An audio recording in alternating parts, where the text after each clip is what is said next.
Our relations have seen better times, and there is a potential for mutually beneficial cooperation, and it largely remains untapped. It's important to rebuild channels of communications. Lately, these channels were frozen, largely due to a wave of baseless accusations against us, is for the nation of Venezuela to define its own future. We spoke about Syria and the need to fully implement the resolution 2254 on ensuring the peaceful nature of Iranian nuclear program. We have many differences here, but the fact that we talk on this topic and will continue to discuss this situation, that gives us hope, and we expect that the new administration in Ukraine will be able to define their position on Minsk agreements, basing their actions on the fact that there is no alternative to political settlement of this inner Ukrainian crisis. The United States stands ready to find common ground with Russia.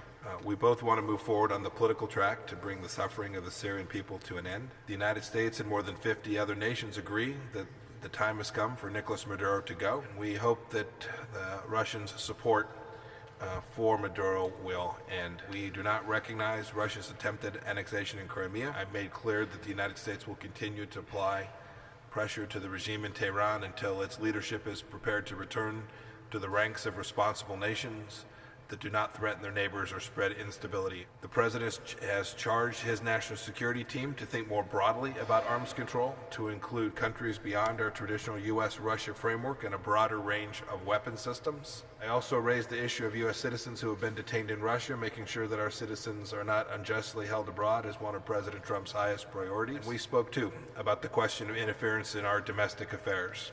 I conveyed that there are things that Russia can do to demonstrate that these types of activities are a thing of the past.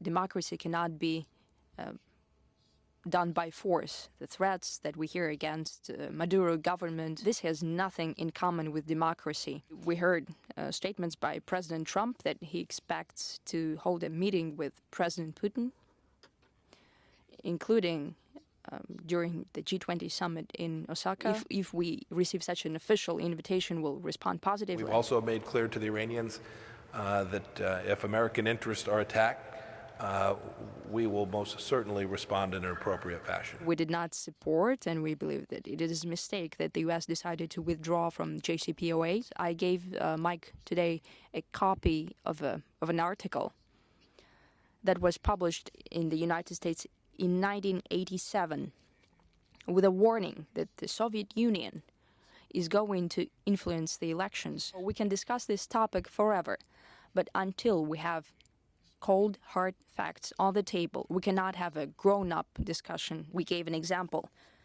of 1933, when the United States spearheaded through President Roosevelt and People's Commissioner Mr. Litvinov exchanged notes where they committed to non-interference in each other's processes. I'd like to highlight once again, this action was initiated by the U.S. For several years now, starting with the Obama administration.